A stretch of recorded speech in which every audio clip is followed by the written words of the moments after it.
Dukiya. Maganin dukiya ne ya kawo gidan nan? Idan maganin dukiya ne ya kawo ku fada. Safina get out. Ni ba dan dukiyarsa na aure sa ba. Ina son sa shi yasa na aure shi. Idan kuma dukiyarsa kuke so sai ku je ku same shi ku ce masa ya aure ku. Ku fita. Ni ba na so ba na so. San Maryam ita ta tallata mishi kanta. Kuma ya karba ne kawai saboda ta tausaya mishi. To wannan maganar me yake nufi?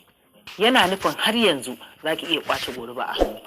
Guda kace mu masu dare domin ci gaba da kallon labari na abin da ya kasance tsakanin yadda ake shiryawa Maryam makirci da ita da mahaifiyarta da Jamila, sai ku biyo mu ƙarshen wannan shiri namu a yanzu domin kallon wannan bidiyo cikakke a halin yanzu. Amma baka fa na sauraro da kasance wannan shine fa kenan farkon ku na kauna ziyara kenan da shi mun kuma da barka za dai da muso kuna subscribing da kuma ne fa dan alama sanarwa kamar haka. To madalla masaurare kafin mu dangana da zuwa duka da kundin labaran musamman maganin irin cakakkiyar da ta kasance a cikin wannan abu da ke faruwa na labari na wanda zai zo muku a ranar na Juma'a.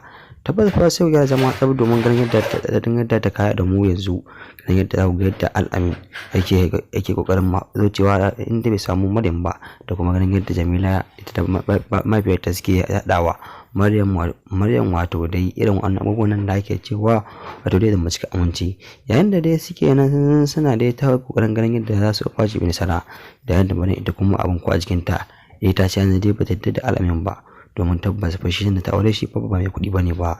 Amma sai dai fa har yanzu dai fa wasu daga cikin manema da kuma ba a cikin labari na tabbas abin fa ya fara ba su haushi tun bayan da sai ga Maryam yadda dai ta juya mai nasara baya.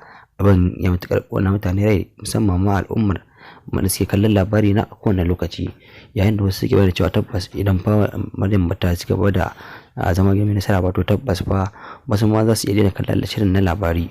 Tabbas fa ya kamata fa wato dai shahararren professor nan wato da Aminu Saida ya gaggauta domin ganin yadda za su sulhunta tsakanin mai nasara da Maryam, to hakan ne fa kadai zai fa ƙara ya ba shi damar ci gaba da wato dai kallon bidiyon nasa masu amfani a kowane lokaci. Wato da sun sace da kwashin na gaba cikin labarin namu na ranar Juma'a domin kallon labari na kai tsaye da karfe 8 na dare da rabi.